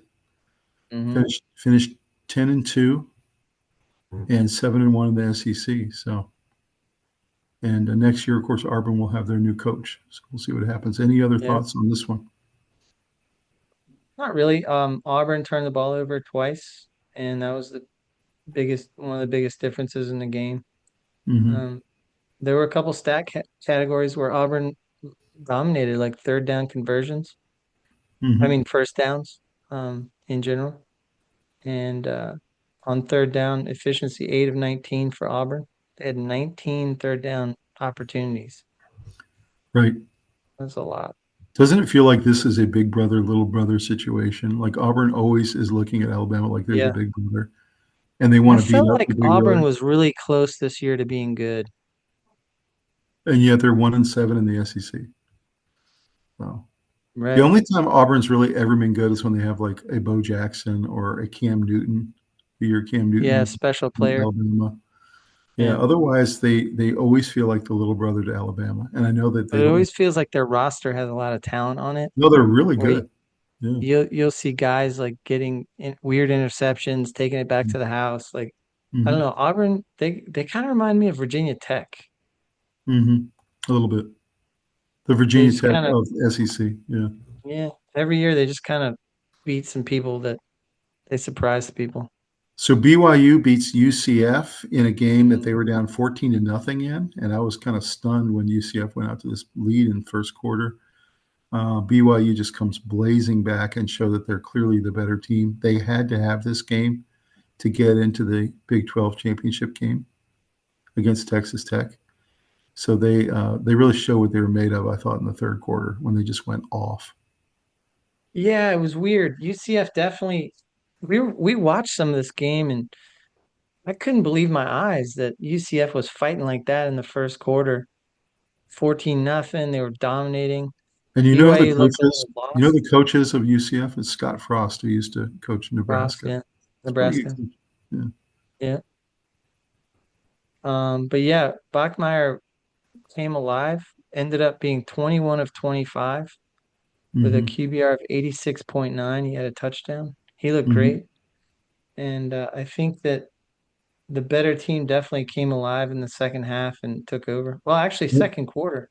And their running BYU back had scored 17 their, points. their running back had 3 touchdowns. He was really Yeah, impressive he for did. He BYU. was awesome. Yeah, they played And really well, and I thought their defense locked down the second half too. Bear Bachmeyer, sorry, his brother caught a pass. I think that's really cool. That is. So congratulations to BYU. That was an impressive comeback, and they really imposed their will in the second half. Yeah, And got it BYU took control and looked like the better team for sure. 100%. And they're We'll see really how they well do coached. in the championship game. See if they can get I'm it done. hearing that their coach is being looked at Penn State. I wouldn't be surprised. They're really well coached. Mm-hmm. So this next game I thought was going to be a really close game. I was really excited about it. Of course, we watched a lot of it. You had Pittsburgh, who had been playing really well and knocked out a couple teams off this year against Miami. And Miami, again, had to have this game if they wanted to stay anywhere close to the playoff. Right? Of course, before the game, it was a 5% chance. Now it's like a 9% chance of them getting in. But any surprise about what a blowout this was? And Yeah. it really it wasn't a contest. No. I I was stunned actually. I was stunned when I saw it unfolding. I thought Pittsburgh was going to be a lot. In fact, before the game, the commentators from game day were talking about how that was kind of a rough matchup for Miami because Pitt was so well respected and going to be It is. Yeah. such a tough matchup. And by the And way, the Miami reason I just thought it smoked would them. be is because it was in Pittsburgh and it was lightly snowing and it was really bad weather. It was really cold. And that's not how Miami likes it. And so that was another reason I thought it was in Pittsburgh's advantage. But Miami goes into a Yeah, I cold mean, weather stadium and wins. Pittsburgh's fighting for a good bowl game. They had a lot to lose. They had a lot to gain. Um, they wanted to be a spoiler, you know, but Miami ran all over them. I mean, They Pitt had, still finishes 6-2 in the ACC along with Miami. So I mean, they still had a really nice no, season. no, Pitt had a great season. Yeah. All I'm saying is that I thought they were going to give Miami all they could handle, and it didn't. It Me didn't too. really play out. Me too. So you think it was just a talent thing, a speed thing? I mean, they got Malachi Tony going. Yeah, Beck I mean, Beck had a really Malachi nice Tony's game. probably freshman of the year. He's a weapon. He threw a touchdown. I mean, they pulled out all the stops. They just whooped them. Their defense got, I think it was 4 sacks. Yep. 6 tackles for loss. Their offense, they got turnovers. And it was a nightmare day for Heinzel. It was a tough matchup. I thought that Miami was going to struggle with the matchup, but it ended up being totally in their favor. Yep, no doubt. I was really impressed with Miami in this game. It almost felt like it was their best game of the season because they've had some Yeah. stinkers this year. But Yeah, they looked a little desperate in it, like they wanted to just pound the team. well, they knew that to get into the playoff, they not only needed to win, but they needed to win impressively, and they did. Yeah. Yeah, style points mattered in this one. So this game was absolutely crazy. 21-21 at halftime. What a game. I mean, it was just one of those SEC battles between Yeah. two interstate rivals that don't like each other, Vanderbilt, Tennessee. And then Diego Pavia and the boys just take out a can of whoop ass in the second Yeah. half. It was Yeah, impressive, man. it was. It was unbelievable. And I know Diego Pavia this year has gained a bunch of fans, but after this game, he gained even more fans around the country who love watching Yeah. him play. So, thoughts about this? I saw an interview with him and they were joking with him about how many family members he has come to his games. Yeah, I saw that. One game this year, they had to buy 70 tickets. Wow. 70. And they talked about how they had uh, purchased the tickets early in the season before Vanderbilt was really thought of anything. And they Hmm. paid $100 a ticket. And they said they could have sold them for $900 a ticket. They said they Hmm. could have Yeah, made a yeah, fortune. yeah. I heard him say that. Yeah, that's That's cool. funny. Yeah, I mean, Vanderbilt definitely has had a special season. Um, it's the most points they've ever scored in Knoxville. Hmm. Um, so that's impressive. And Pavia, he kind of struggled a little in the beginning. He threw 2 picks and he just held it together and then just came out and crushed. They scored 24 points in the second half to 3. I mean, what a So story this kid Pavia is. I mean, starting with last year when he upset Alabama, and then this year when he's been, one of the top 3 or 4 quarterbacks in the country. I mean, he's probably going to go to the Heisman ceremony, whether he wins it Yeah. or not. I And think so, Pavia and Mendoza are the two best quarterbacks in the country. what a story. Yeah, and both of them are on lesser teams, so to speak, and with good coaches and great programs, great teams around them, and they show a lot of leadership. So it's pretty exciting to watch. And then the story of Aguilar is pretty good too. I thought he played pretty well, especially in the first half. Um, what an interesting story he had, where he played a couple of years of college ball and then got disillusioned with it and gave up on it and ended up leaving school, not graduating, and going and starting a Mhm. business for a couple of years. And for 2 years, he Yeah, was running his business, and he was having to sell, and he was having to service, he was having to do customer service and do everything. And then he got a call uh, from Tennessee. Do you want to come back? And he thought about it for a long time and decided to put his business on hold and come back and have this really special year this year at Tennessee. So he has a really mhm. cool story too. Yeah. Mhm. So Yeah, they had a good season. I mean, 8-4 yeah, in the SEC is good. it It's, is. It is. you know, I was really happy and for him too. Vanderbilt has just elevated to a new level for themselves where they've done it a couple years in a row now. It's not luck. So this next game, I had been hearing about Makai Lemon all year, and I'd watched him a little bit, but I paid particular attention to this game and watched all his highlights. And man, he looks like a first round talent. He is an Yeah. unbelievable receiver. He's tall, he's physical, he makes all the catches, he can run the entire route tree, he can play slot, he can play outside. So have you had a chance to look at this kid Lemon this year? He's a Yes. really great receiver. And Maeva's getting better and better. USC was better this year for sure. No They doubt. uh, they they were a bigger threat. And a couple of the teams that are way up there beat USC to make their statement win, you know? Hmm. But yeah, Maeva looks like way better than last year. And yeah, they had some they definitely have reloaded with talent. King Miller running the ball, 124 yards, 2 touchdowns, Hmm. And their and defense is a little bit and their better. Last year was really, defense is better. They had 4 sacks. That's pretty good. it is. So they've had a nice season. Very, very good season, USC. I Hmm. felt like they were coming back. I've heard that they're pretty big in the NIL world. They'll pay you. So they're they're actually looking good to the future too. I think they're going to be good for the next few years for sure. They definitely had a really impressive year, and I like Maeva, but Makai Lemon is the real deal. Yeah. And he's going to be playing on Sundays very soon. So Yeah, for congrats to sure. them. But I'm not sure Lemon would have gone to them in the past, like I think 10 you're right. years, 5 years ago, 10 years ago. It's true. Back when So Pete the, Carroll was there, yes.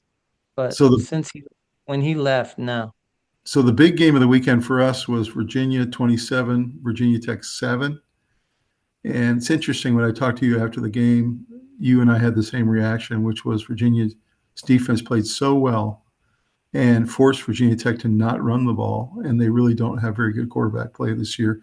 They've got this kid Stacked the box. Drones, who's a good athlete, but he's not really a great passer. And he got totally outclassed by Chandler Morris. And UVA, of course, also ran the ball well. So, what's your takeaway here for this finally winning in Charlottesville against Virginia Tech? I think I was glad it was at home. The crowd played a huge factor in giving them juice when they needed it, get themselves amped up. I thought Virginia's defense played really well. They were stout against the run. Um, Virginia Tech did get 119 yards rushing total, but that's way below their average. And their leading rusher Overton had 53 yards on 11 carries. Hmm. So they basically stacked the box and tried to get Drones to beat them. And Drones was 4 of 16 Right. with 1 touchdown and 2 picks. He had a 10.6 QBR. That was the difference. You know, I know. 10.6 QBR. I think you get 11 if you spike the ball on every play. So And what's amazing is the guy who filled in for Cam Robinson was his first start in his career, and he had just a dominating game. He had 9 he did. tackles, he had an interception, he had a strip fumble, he had a bunch of pressures, he had tackles for loss. The kid was unbelievable. It was all over the He place. was. Was that And Marcellus? Marcellus, yeah. Yeah. And Elliott talked about how they all did a conference call with Cam Robinson, who's back in Charlottesville, recovering at his place. And they did a conference call with him, the whole team, and said they were going to bring it home for him. So I thought that was really cool. But Yeah, I mean incredible. everything kind of went right. Virginia Tech scored right near the end there. Otherwise, it was a complete wipeout. 27-0 late in the game, Mhm. and it was just beautiful because I really knew there wasn't enough time for them to come back and win. So that at that point, it just was a nice cruise to victory, and then they scored and whatever. But it was a good game, well played. Chandler Morris looked good. For I long felt like suffering for long sure. suffering Cavalier fans to finally win in this rivalry when we usually lose, to win the Commonwealth Cup, to win 10 games this season, which no one saw coming, to go to the ACC Championship game, and to finally cement the fact that Elliott was the right choice for coach. You just can't Yeah, ask for more. because I think he's a good recruiter. He's done an awesome job at getting people Yeah, to transfer there. that's right. He is. He's really good at going in and saying it might not have worked out for you at wherever, Alabama or he's gotten players from everywhere. Um, he's put a team together and they mesh well, and then you got the quarterback. And if you get the quarterback right, it makes everybody on the team believe, This and was just that's so important. particularly sweet Yeah. for people in Cavalier Nation because we've had a mental block against Yeah, Virginia we Tech. lost to him 20 out of 21 times or something like that. Yeah, so finally got it done. I did talk to a friend of mine who's a Virginia Tech fan today, and he congratulated me and he said, "You guys deserved it. You were the better team." He also said, "We're waiting for Franklin and Levitt." So Virginia Tech already has their hopes up for next year. So we'll see what happens. We'll see. So SMU, inexplicably, with everything in their hands, all they had to do was beat California, and they were going to Unbelievable. go to the ACC championship game to play Virginia. That's all they had to do. They had this amazing season going. They're a really good team. They're really well coached. They've got Jennings, who's a good quarterback. They can run the ball. They play good defense. And instead, California gets this performance from this freshman left-hander who goes 31 for 40 for 330 and 4 touchdowns. And they get the incredible upset in Berkeley. So, what is your takeaway on this one? The most surprising result from Saturday? It was the biggest shock of the weekend, I think, pro or college. Inexplicable. I think a lot of Cal. I was very nervous when Virginia had to play Cal. They're a good They have team. some nice wins this year. They're a really Mhm. solid team. They're good. They're coachless right now, aren't they? They're coachless. Yep. Yeah, but they're performing. So it's very they have really good team leadership. You know that they have some good seniors on there. Very talented team, Cal. So I'm not surprised that they gave SMU a hard fight, but I was shocked that SMU is in a position where they had to kick a field goal to tie it at the end, Hmm. and they missed the field goal. Like that's crazy. I think a lot of SMU. I was actually really nervous thinking that Virginia was going to have to play SMU, and I didn't I think know. we could beat them. Me too. I I feel the really didn't same way. think we could beat them. So Although I will say, just to show you that the character that SMU has, okay, they did score 21 points in the fourth quarter for this furious comeback and almost hit a tying field goal. They never gave up, even though they basically were yeah, losing the entire game. And so that there's a shows the character on that there's a team. couple teams that have really impressed me this year. Uh, SMU, the way they fight and they're quiet and they're under the radar. Nobody's really talking about them nationally, and they put together an incredible season. This was a terrible loss for them, but they've had a really good season. And the other team that's really been impressive is BYU. Hmm. BYU has done an amazing job of making sure that football is not the only thing in life.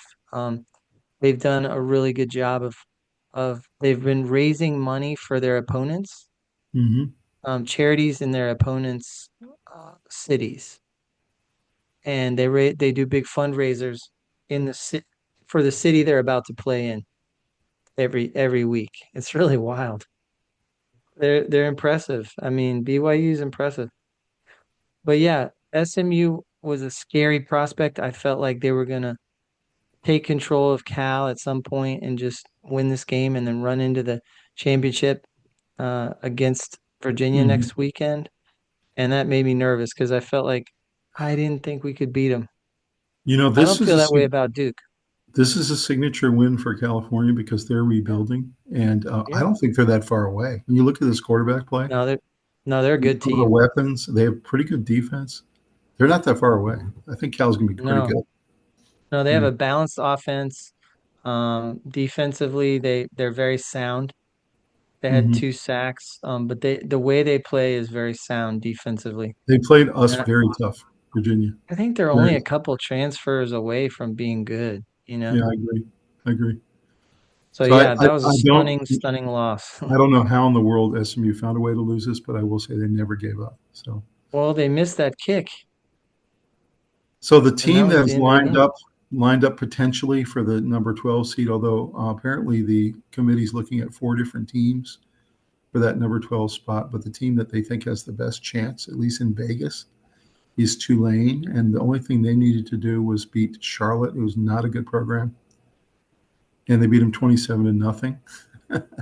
Yep. And they have a really good quarterback, Ratzliff, and they've got all these other receivers and weapons and pretty good defense. Anything you can take away from this other than Tulane took care of business? Not really. I like Ratzlaff. I remember him all last year. Um, I think Tulane's been very impressive, and their coach is going elsewhere now. Yes, I Uh, saw that. but you know what's wild is that the AD did a completely different approach than with Lane Kiffin. He said, "I'll let you coach our boys." Yes, I did see that. So That that's if they cool. do That get the that number says 12 a lot spot. about his character. Hmm. I agree. He's not trying to hurt the boys that he helped build up, you know. So I And think there's another reason for that because he's not going to a Tulane rival, competitor, whereas right? Ole Miss Right. LSU. I mean, there's no bigger rivalry really. Yeah. And I heard this. I don't, maybe somebody can help clarify for me, but I heard that part of um, Kiffin's incentive package has to do with how well Ole Miss does in the playoff. is that He right? gets Okay. more if Ole Miss does well. Huh. So Interesting. he's rooting for Ole Miss. Like he wants Ole Miss to win. Like, No doubt. you know, uh, he's But yeah, totally rooting for them. He's like, how can I help? How can I help? Because, but I don't know Tulane if is. that's true. I'd love for somebody to chime in if you have more information on that one because I don't That's understand that interesting. part of his contract. We'll have to look that up. Yeah. So Tulane, very impressive. They move on, and we'll see if they get it or JMU or one of the other contenders. Louisville in the interstate rivalry with Kentucky. These two teams do not like each other in basketball or football. Hmm. And Miller Moss has a really nice day with 3 touchdowns, and all their weapons got involved. And interestingly enough, after this game, Mark Stoops from Kentucky got fired. So I guess the fact that they got absolutely demolished by an ACC school, 41-0. Hmm. The administrator was not impressed. I guess Mark Stoops was already on the hot seat anyway. But Yeah, probably. takeaway on this game. I think Kentucky's a very solid team this year. They're not great, but they're good. They definitely played a lot of good teams real hard. And this was a surprise to me a little bit, but I will tell you, Louisville's laid a couple eggs in a row, Right. and that's a really good team, and they're mad. I knew they were going to open a can of They're mad whoop because they ass really against thought they Southern. were going to get into the ACC championship game just like Yeah. 4 or 5 weeks ago. And they fumbled the last couple games they Yeah. played, and they're really frustrated. and I think they just took it out on Kentucky. I think that's Miller exactly Moss right. is an awesome quarterback. They have a lot of talent. Louisville Mhm. looked like they were going to be in the top two or three in the league all season long until the That's very true. end here when they That's kind true. of fell apart. I think that's exactly right. They hadn't had a good game in a while, and they took it out on Kentucky, and they got Kentucky's coach fired. So,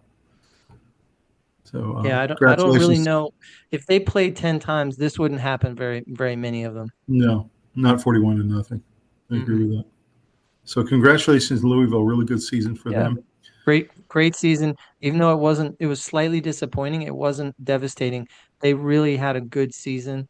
And I think it's easy to build on that kind of a season right there where you're, top five in the ACC.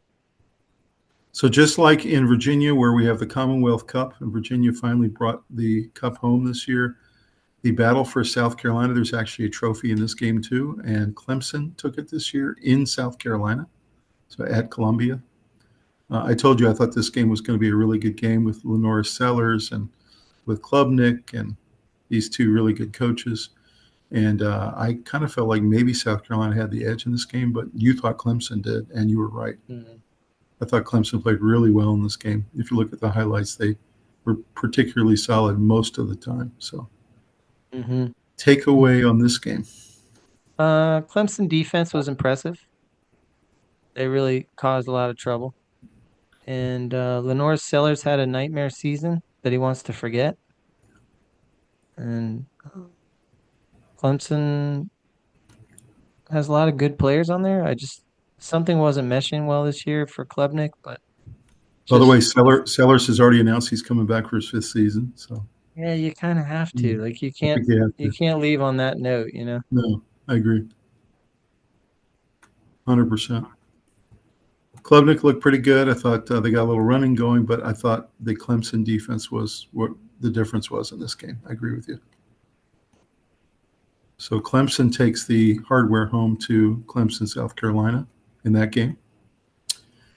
Duke beats Wake Forest. Of course, they didn't know when they were playing this game that they had a shot of getting into the ACC Championship game. Apparently, the coach said that he and his staff hadn't even talked about it going into this game because they thought it was such a long shot. There was about 12 different tiebreakers they would have to have satisfy. Of course, one of them was SMU lose. So somehow they come out of this game against a really good Wake Forest team, 49-32. Played really well. There was a lot of offense on both sides, and they get the win. And then they find out a couple hours later that they're going to the ACC championship game, inexplicably. it's insane. It's one of the It's most crazy. amazing things in this whole deal. I know there was 5 teams that tied at 6-2 in the ACC, and they won all the tiebreakers. So there's been a lot of talk, Robbie, this week about should the ACC step in, should they intervene, should they maybe cancel one or two of those tiebreakers and allow Miami to go because they're the better team. So, what is your take on that? I think that's really dangerous precedent. I don't really trust ACC officials enough to have them overriding anything. Um, if they want to fix rules for the future, that's something. But if they want to build in some kind of voting system or The some reason I'm kind not of for it is national, whoever's ranked higher automatic, like I don't know, but no, I don't think you change it because you don't like the result. I think that's a really dangerous. I don't I trust agree. ACC officials. All these teams signed off on at the ACC off-season meetings what the rules are, and they look at them every year. But they all signed off, all 17 teams, and they agreed to the rules, and that's how it is. It's For unfortunate. me, the biggest question is what do you do if a quarterback goes down, or what do you do if a coach leaves for another position? How do you rank a team who loses their coach? Well, that happened last year, How do you rank a team? Remember last year, Florida State, no, 2 years ago, two Florida years State's ago. quarterback went Yeah. down, Hmm. and then they were left out of the playoff because they said they're not going to be as good. How do you know that? I don't want some committee making that assertion and assessment. You know what I mean? So, And they were I 11 don't, and 1 that year and didn't go, and it yeah, was really I don't unfair. know how Yeah, you assess yeah, that. I agree. So, Bottom any other line, it needs to be decided on the field, not by a committee. Any other takeaway on Duke's win against Wake Forest and their inexplicable backing into the playoff game? Not really. I think Wake Forest had a very good season also. Hmm. And they just had a little bit of a disappointing game against Duke, but Duke was motivated. I mean, they knew that there was a small chance that they could go, if they won and it was gonna be tough against Wake Forest, but it was at home, so Hmm. you know, It's probably a good thing that he and the staff didn't really focus on the playoff chance because it was so minuscule. yeah, And just focus on the game. Just get the game done. Make sure you get the win, that's right.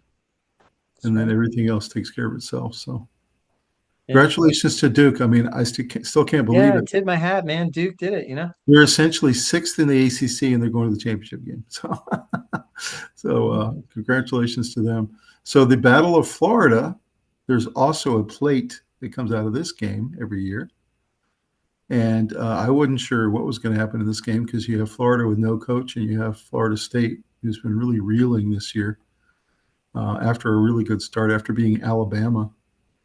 Yeah. And Florida demolishes Florida State in this game. I couldn't believe it. They looked really good. So what's your I've take? expected good Florida all year. I just never They haven't really done it much. Yeah. no. So what's your takeaway here with Lagway outdueling I Castellanos? I think a lot of both of these quarterbacks, I don't know what happened to their seasons, but it was a disaster on both fronts. Out of the two, I like Castellanos. I do too. But this But wasn't a good season for I either think of these Florida's teams. roster is deeper though. Even Florida State will admit to you that on the lines, Yeah. especially, they were not very deep. Yeah. And Florida has one of those SEC rosters. They're probably not that far away. If you get the right coach, Yeah. they'll be 93, 10-2 again. Yeah. All right, thoughts, Robbie, about NC State, North Carolina, 42-19. I was proud of NC State. I watched it in a bar full of NC State fans, and there were a lot of families there with their little kids, and just seeing them so excited, and to see Dave Doran turn around their season like that was pretty awesome. They had some low moments in their season this year, but they really they laid a whipping on Carolina. They looked like the superior team, and they really did it. NC State had a really good season. I thought it could have really been better, actually. They finished the year 4-4, 7-5. They had a couple disappointing losses, but overall have a very good team. And of course, Bill Belichick finishes 4-8 and 2-6 in the ACC. That's not what they thought they were paying for at the beginning of the year. So, what are your Yeah. thoughts about off season for both these teams? Do you I think? don't know. Year one, who knows? There's always NIL money. Carolina's flush with cash. I know that their athletic program hasn't been run very well, but they have a huge brand, and I Mhm. think they're going to be okay. I don't. This was a huge adjustment for Belichick. It wasn't a small one; it was a huge one. Mhm. And so he'll start bringing in people who are going to be effective in the recruiting and the building up young players.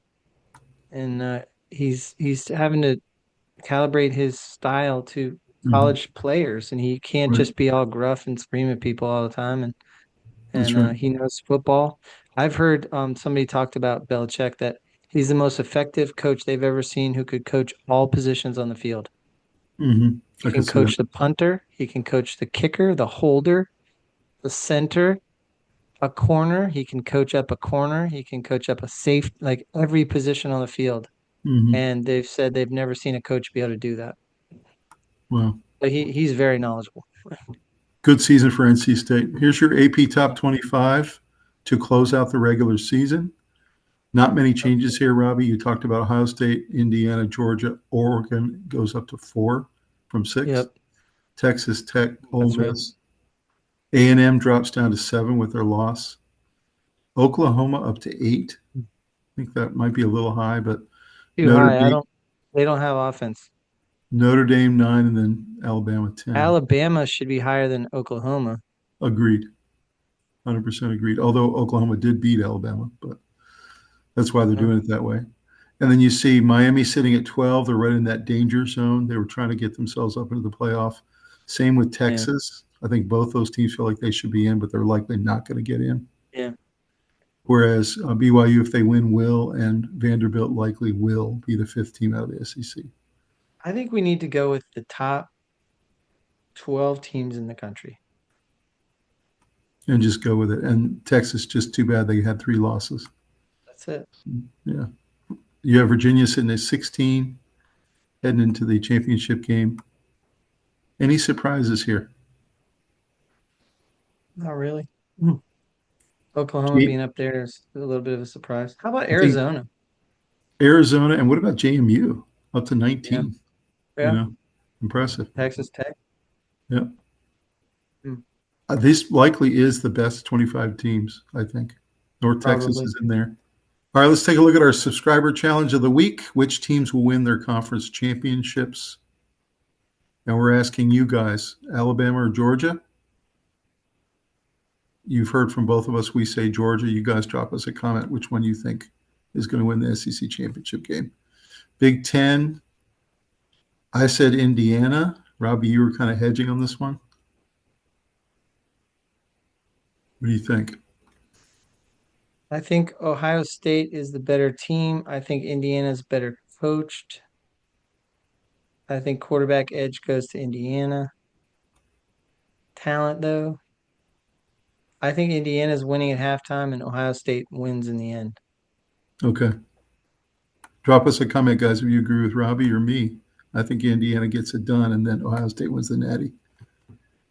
Big 12, we got Texas Tech, BYU. We both said Texas Tech, although we wish BYU would win. So drop us a comment what you guys think there. And then ACC, Virginia, Duke. We both said Virginia by 4 to 7 points. But that Duke's going to give us a really tough game. So we want to hear from you guys who you think is going to win those 4 games. Let us know.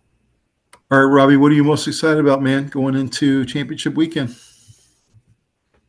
I'm loving a lot of the drama. I think that the matchups are going to be fascinating.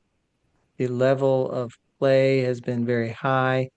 In the backdrop, you have the dramatic exit of some of the coaches, and some of the coaches leaving is fine, where the ADs are working with them, and it's totally cool. And then you've got the Lane Kiffin one that gets uglier and uglier as it goes. He's getting booed on the tarmac. I heard there were co-eds today releasing online photos of Kiffin sliding into their DMs. Just nasty stuff. I don't know if any of it's true. I just know that Ole Miss isn't just quietly letting him leave. Like they're punching him in the face on the way I out. know there was a lot of eggings that happened this weekend. One of them was Kiffin's house got egged by a lot of people. They left his clothes outside the facility on a rolling rack. I mean, it's been an ugly divorce, and so it's been interesting in the background because his team that he abandoned, so to speak, is in the thick of it, and so that in the backdrop's interesting. But all the conferences and there's a lot of buildup in the selection show is going to be fascinating. The selection Sunday or whatever after the championship games. There's just so much to watch. It's cool. And just I'm to so see where this excited. all lands. For these 4 games and for all the other championship games, I am so pumped. There will be 2 to 5 teams extremely upset that they're left out.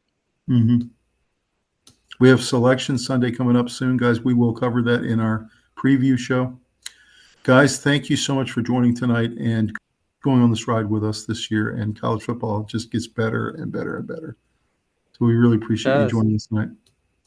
We're so grateful that you join us and that we get to talk about this every week and follow it, and it's a passion for us, so we love doing it. But really, thank you so much for joining. Like and subscribe. Don't just cruise by, but like if you could stay with us on a weekly basis, that would be really cool, and we would certainly appreciate it a lot. It helps us a great deal. Absolutely. And guys, like you said, like the video, subscribe to the channel, and we will see you guys next time on the Sports Guys. All right. Have a great one. See you soon. See you guys.